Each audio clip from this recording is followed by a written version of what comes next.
Welcome to Towards a Smarter World. This is your host, Chris Saunders, and I'm joined today and so excited to be speaking with content leader and innovator, Simon McEvoy, the global head of content services for Anaplan R&D, which is a cloud-based business planning and decision-making software company. He's got 15 years of content experience across communications, digital experience, tech docs, training, and now leads a multifunctional content services organization with a laser focus on the customer experience. And that is why we're here, the customer experience. Content is ultimately in service of and creating that which touches our customers, our employees, our stakeholders, our shareholders. It does work in the world. And Simon, as a content leader, has been working to shape the organization around content at his company. And Simon, it's so great that you're here. Thanks for joining today. Hi, Cruz. Thanks for having me. Really appreciate the time. Well, I'd love to just start out with passion, which is as we work through the ins and outs of content day to day, it's sometimes full of challenge and full of needs that are requiring a lot of focus in order to get through, whether that's problem solving supply chains, organizational issues, politics, connecting up systems, structuring and managing templates, and all the ins and outs of content orchestration. There's just so many details to lead. But when we zoom out, what's the bigger picture for you? Why are you attracted to this field of working with content and leading its function? For me, the challenges that you talk about are very real, and nearly everyone listening to this will be familiar with them. But communication and talking to customers, prospects is absolutely critical. We really need to nail and improve the situation that we currently have, where there's literally a fog of content out there. There's so much content out there that it's becoming harder and harder for folks every day to work out, well, what should I read? What's good? There's just too much of it. And the quality out there isn't great. So my passion is to find really great people to work with and provide digital experiences, content experiences to really help fit the purpose, help our customers, help internal employees, and ultimately save them time. Nobody has time for anything anymore. And this comes back to that fog of content. If there's any way we can be clear with people in what we're trying to help them do or what information they want to do, we need to do that. And that simplification, the challenge of doing that is something that really drives me. I love words, and words are really important. Although I think not everyone is a content professional, not everyone understands content, but I think it's safe to say that everybody out there can tell the difference between good content and poor content. And that could be an instructional documentation that helps them do something really quickly and smoothly without problem. Or it could be a company telling you in a really concise, clean, informative way what their product does. So it's this drive for simplicity and creating, almost being like a puzzle that really gets me excited. Beautifully expressed. And it sounds like the essence of communication, which is using words and pictures and ideas assembled in order to enrich the lives of those that consume it and also advance the communication objective as well. So there's this move that I'm hearing inside of you toward really helping to impact that customer experience and those communication objectives through elegance and doing content right, as it were. Yeah, absolutely. And the future excites me. We don't know what we're going to need content-wise, but we know we're going to need to know what our content's for, who the audience is for, what's the purpose of the content, what's the quality of the content. We need to have enough metadata about the content to let machines bring content together at the right time for the right purpose, for the right person, the right audience, and the right destination as well. I'm a big fan of the efficiencies of single sourcing content and then using it somewhere else for the efficiency and cost saving, or maybe part of that content. So it's critical that, in my mindset anyway, that we create content in this way that we can use it for anything. We look at web experiences, digital experiences, and I think the future isn't about a static web experience that a creator, a web designer thinks that the majority of people will want to use, because chances are you're only going to get a narrow majority that want to use it. Most people may not like it. So the future's about these dynamic experiences. And your content journey might start at the web. It might then continue in virtual reality or the metaverse or in the product that you're using, somewhere in a store if you're going to make a purchase. So the traditional content experience journeys that we talk about are just going to grow and become even more exciting and more futuristic. And we need to prepare for that now. So, content has been defined as that which is contained. And I think what you're speaking with to at this point is this idea that content has the message itself, but also the containers it lives within that need to be managed. So, we're managing the strategy, the message itself, and its editorial dimension. But we also, as content leaders, have a responsibility to manage the containers that the content comes in, the forms it appears in our customer experiences, the forms that it appears inside of our systems that manage the content. And so containers have different levels and shapes, right? There's content models and taxonomies, and there's also containers like actual physical places where content lives, like content management systems. So you're managing various kinds of containers, including the organizational container that manages content. Can you speak a little bit to this idea of what content leaders address in addition to the message? Sometimes when somebody says they're in content, the impression is, well, that means the editorial. And it does, but there's all this other dimension, right? That as we're dealing with larger and larger scale organizations, we need to address. Yeah. What I know you call, Bruce, the invisible world of content. It's absolutely huge. That's a great word for it because it's one of the big struggles, right? Great content is simple content. And for folks that aren't familiar with that invisible world, everything that needs to go on behind it, the world of content operations, that managing the taxonomies that you've mentioned, designing models that are fit for purpose and then can be reused for consistency, localization as well. It's a huge amount of work. So that is a challenge because that does require money or resources to do that. So as a content leader, we really do have to make people aware of that hidden world and what's required to make great content. And it's not as simple as just coming up with something in a short period of time. We need to get other senior leaders within the company to understand the investment and why content should be seen as an asset and critically created and managed by content professionals. Most people do learn to read and write at school, and many people can do that. But is it great content? It often isn't, but we still have that challenge of folks thinking that it's a simple thing to do, content. Certainly when I'm at parties and people ask me, what do you do content? They're astonished when we go into the depths of all the details that we do need to do to drive these efficiencies. It's extremely broad. The world of content strategy on its own is huge. It's about trying to get other folks to understand the foundational aspect, the strategic aspect of content that you need to lay, as opposed to the tactical nature of content, which pretty much every company needs the tactical, but they want the tactical and they want it extremely quickly. Yourself and folks listening will be very familiar with, at some point, they must have worked for a company where folks are building these shiny content experiences. Well, it's let's build a shiny content experience, let's build it really quickly, and then let's celebrate that. And then 6 months down the line, without a operational plan,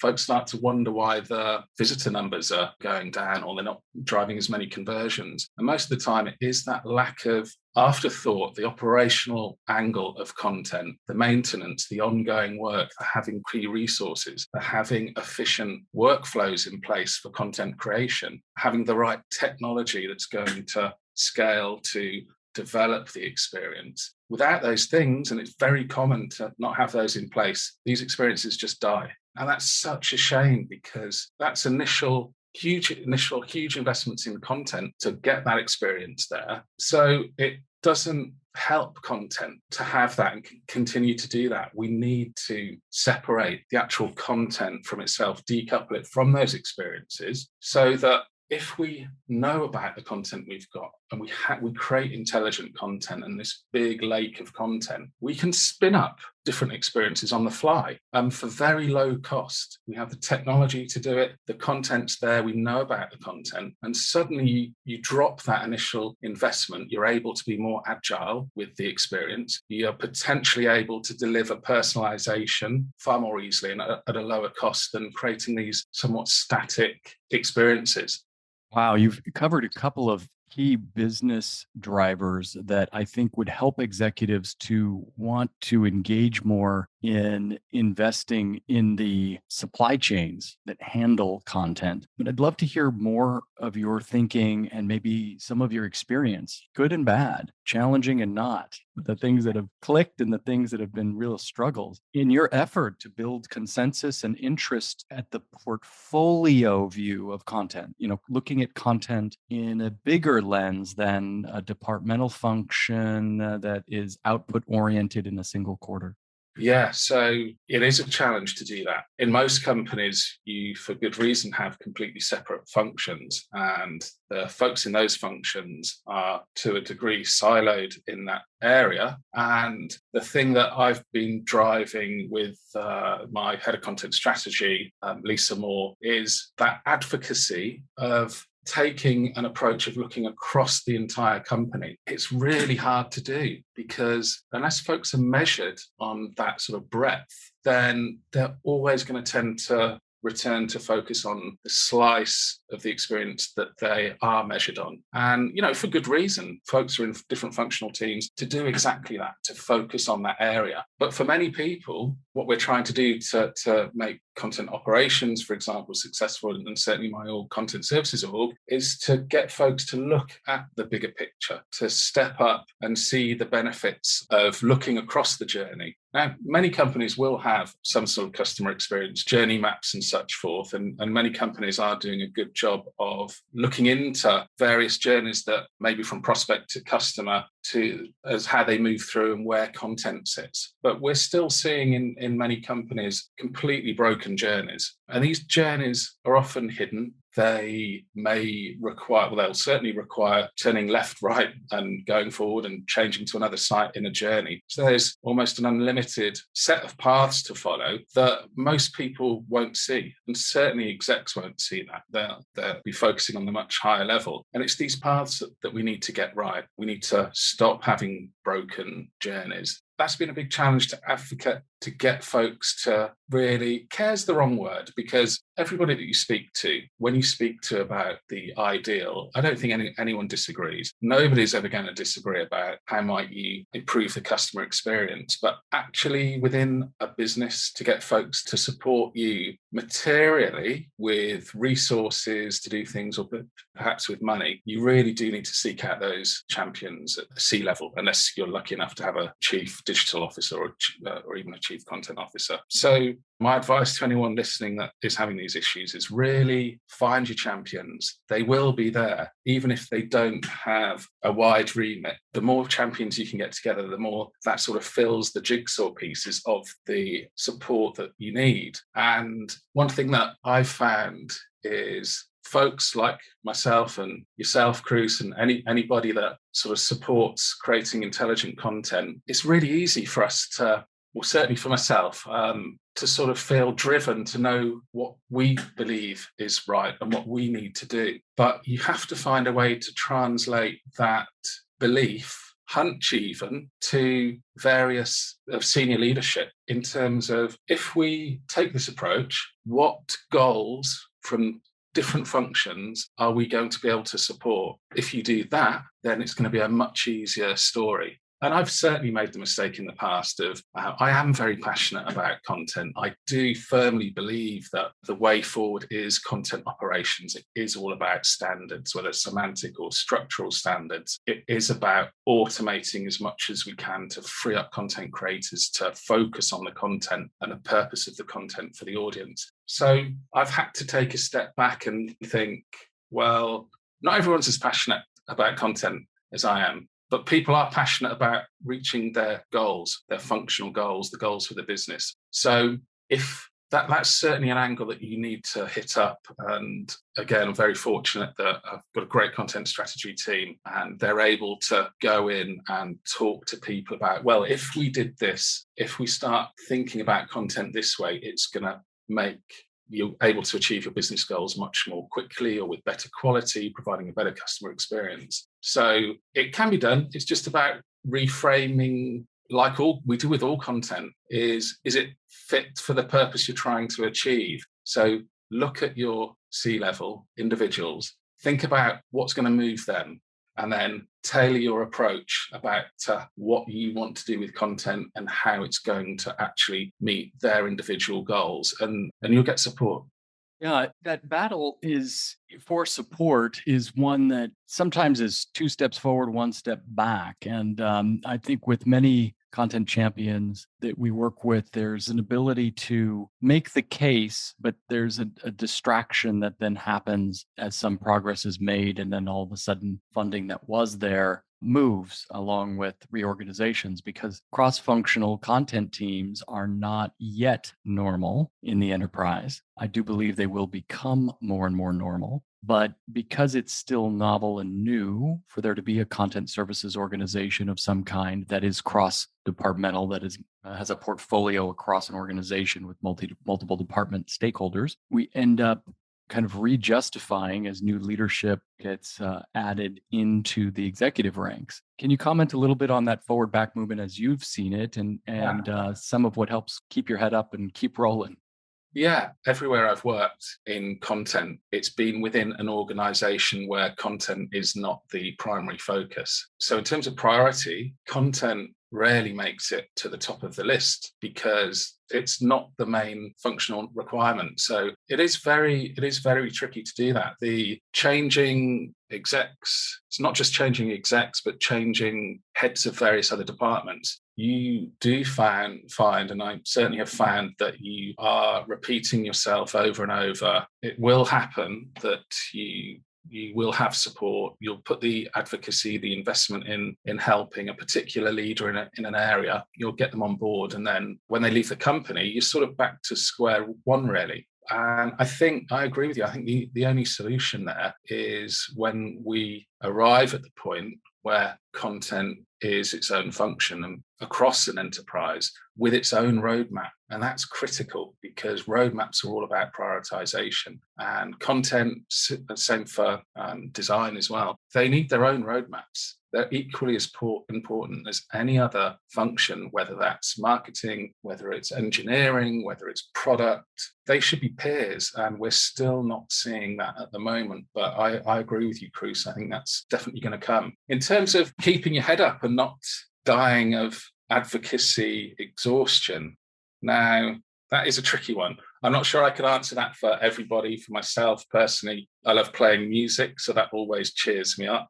The key thing that does keep me going is growing that support from people, hiring great people that understand content, of doing those small things that will make a big difference with content. It would be great, wouldn't it, if every company had a big content function with its own budget and it could drive its own roadmap and priorities. But we don't have that everywhere yet. So it is often a very slow road to get to where we know we need to be. And that is frustrating. But at the same time, it can be done slowly, but it can definitely be done. A couple of things we've done over the last year is consolidated a number of style guides from across the company into a single company-wide style guide. And that's exciting. That brings you the governance there. It brings you the consistency for the content, improves the customer experience. It makes sense from a financial perspective because you can just have one, streamline the work involved with that, but still do it in a way that involves all the right people from the right content teams across the company.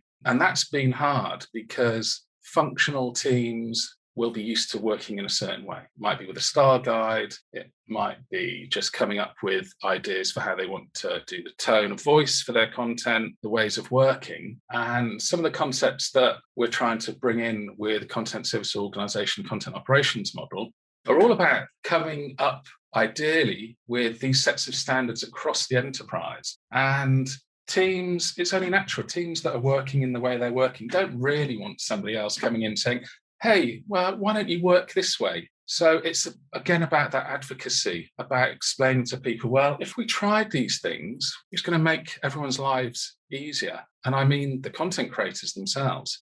Certainly, from my perspective, Anaplan, I'm not trying to own anybody's individual functional content strategy. Far from it. What I am trying to do is to support other content teams with these foundational elements that I truly believe we need to be successful with content and content experiences in the future, and free them up from doing what many would see as admin type tasks and helping folks create workflows that are efficient, that work for them, that can somehow help with the age-old problem of waiting for SMEs to do reviews and come back, to supply technology that, again, not only decouples the content from the technical side of things or having to ask a developer to make a content change, but to empower content creators to make changes themselves. And certainly we're doing some great work within our CMS, which is a headless CMS,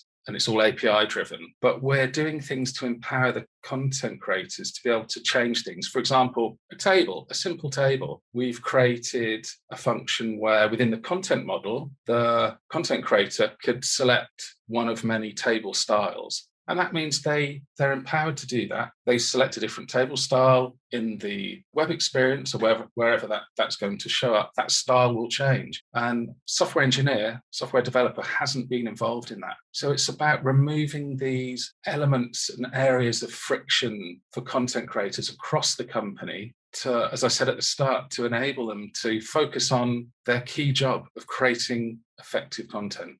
Yes, I love it. This is essentially a content leader's significant role, is to remove friction for the internal teams as well as for the customer, right? Because the content is enabling fluid or more streamlined experiences, like you talked about at the beginning of our discussion, where we want to create ways that very busy people can get to what they need and create understanding and enact some sort of action or motion in the most efficient possible way without having to wade through our department structure or our arcane navigational system or our obtuse content that's poorly written and incoherent and not well connected to the other content, or something that's not relevant to us, right? All of that is a form of friction. The same thing is happening within teams. There's friction happening in between content getting from place to place, from silo to silo, from experience to experience. And all of that friction ends up slowing down our organizations, making us less nimble, making the entire organization less able to generate revenue, serve customers, retain customers, grow share of wallet, and generate shareholder value. So these things are significant portfolio level impacts that come from paying attention to the orchestration of the content assets driving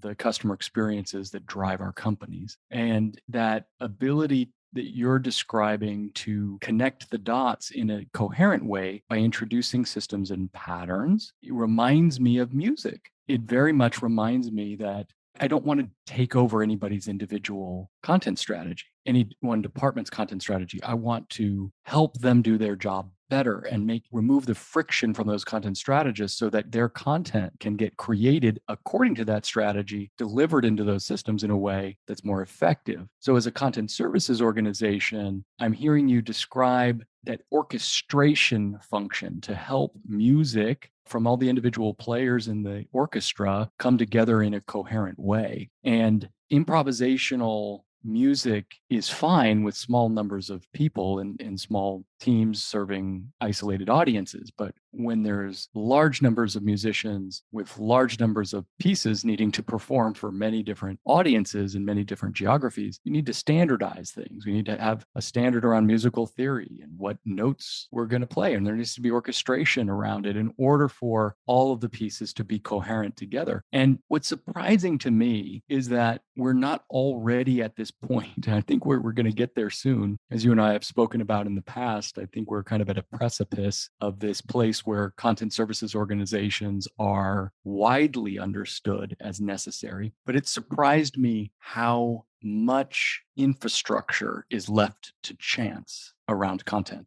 We would never do that for a city organization, right? We would create roads and connect parts of our city together, and there would be a centralized function for managing infrastructure. But we handle our content organizations as though everybody's going to do their own electrical systems, their own plumbing systems, their own roads. Just figure it out. Yeah, it's crazy. I think it's because it's largely since the reduction in print, it's not tangible, is it? It's in the ether. The memory isn't an issue. It wasn't like when hard drives came out and you had to be careful how much file sizes were. It's not an issue anymore. So these are these intangibles that don't help the situation. But if you compared it to real life three-dimensional goods, they certainly would be managed, and there certainly would be a supply chain, and people would pay very close attention to how real goods to sell would be moved around, the cost of storage, the life cycle of those best before dates and that sort of thing. But it's just trickier to do with content. By the way, I love your analogy with the orchestra. Maybe we should change in content services organization, we call it content symphony organization. It might be more appropriate. But yeah, I think it's this intangible nature of content, and this, again, for folks that aren't content professionals, this misunderstanding of what makes great content and what it really takes to create and get content to surface somewhere. It's the curse of content, because the best content is simple and it's easy to actually engage with. But as we all know, to make things simple is very hard. Well, yeah, and I think executives want things to be simple. It's like, just get me a website, just get me a campaign, just get me some business outcomes, and all this content stuff, just figure it out. And we don't want to involve executives in needing to deal with the details of these systems. What is the level at which it makes sense to educate senior executives about this stuff?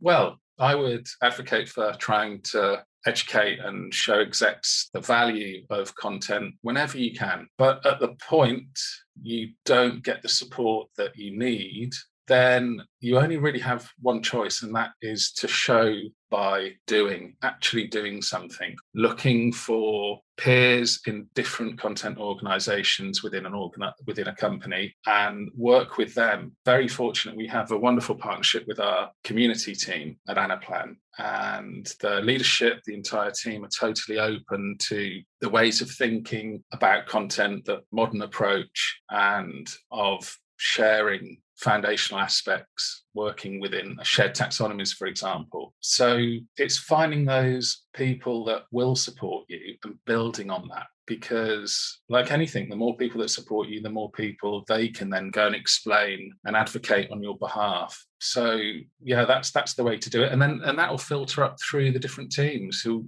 will no doubt all have different executive leaders. So it is by the actions that you can do and start small and build out until you find yourself in a position where people are listening, and then people will start coming to you and asking you questions, and how can we get involved. And we do things like work with other teams and do reviews of their processes and advise on ways of improving content, whether that's a workflow or technology. So it's just about getting out there and advocating. Once you show people a value, in every case, they will get on board. But not everybody can conceptualize the value up front. So it is important not to lose faith, and it's very important to actually do something tangible that you can show people and show the success. You show people who are doing things manually and exporting files, CSV files, PowerPoint files even, and they're emailing them off to a localization vendor and having to manage that in a highly manual way. Show someone a semi-automated way to do that, and boom, you're a winner, because again, you're saving someone time, in this case, another employee, saving the company ultimately in terms of money, but you can't beat that personal value because it's going to get recognized instantly. Thank you for everything that you do to advance the content supply chain, the content services organization, content best practices, really the state of the art in content. It is driving leadership like yours that really changes the entire ecosystem of understanding around content for everybody. It's pioneering the new way of working with content by working on the front edge of it. I congratulate you for the incredible traction you've made in your career on the forward edge of content. As a last question, what is your vision for what the idealized world of content and customer experience with the involvement of a CSO or a content services organization looks like inside of an organization? If you could have all the funding, all the support that you needed to get content done right, just paint a picture of that enterprise and how it works with content. That's a really great question. One needs a chief content officer or chief digital officer. It would make things so much more easy. And we are starting to see that. And that's only going to grow. I'm mainly seeing it in the US at the moment, not so much Europe, but I'm sure we will see that. With the content service organization, with the right funding, I don't believe that it necessarily needs to be expensive. So we're talking about efficiencies here.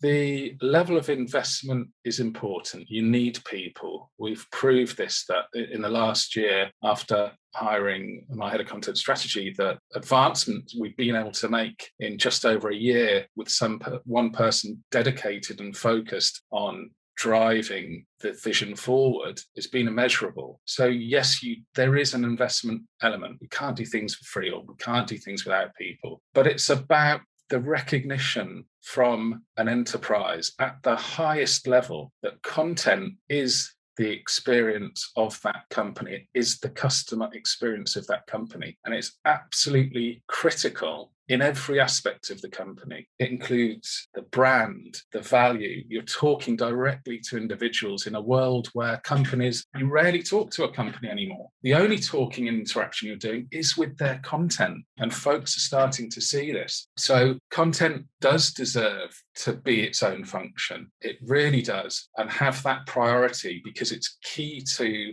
a company. It needs to be seen as the asset that it is, or the asset that it needs to be, because in many companies, it's not an asset for good reason.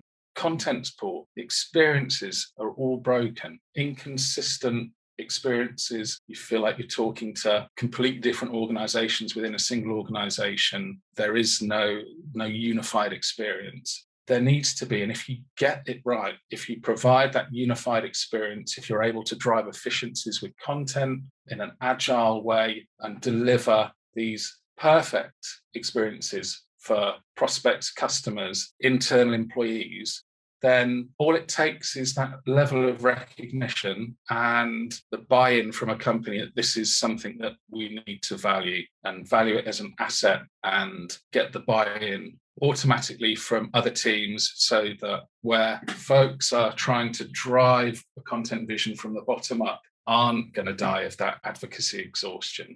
They're already there, and folks know that they need to work with you if they're going to propose a new content feature, for example. So it's never always about the money. Do you need some money? But the beautiful thing about this is all about those efficiencies, empowering others to focus on the really important aspects of content. So it's a no-brainer, but it's easy for us to say that, right? We need to convince execs in companies across the planet that content is the future. And it's conversations like this that move the needle, and the work you do every day in demonstrating business value. So again, thank you, Simon, for all you do in the industry and for this amazing conversation. I feel like we could continue this ad infinitum. There's so much to discuss, but we've really, I think, given everybody a lot of good food for thought, especially those who are peers in the leadership of content at various parts of the organization, and looking for paths to making content more experienced as a asset, as part of the whole organization, and not an isolated orphan in a department, but part of that larger orchestra. Thank you. Thank you, Chris. This episode of Towards a Smarter World is brought to you by the Content Intelligence Service. Learn more about intelligent customer experience powered by content strategy, engineering, and operations at simpleA.com.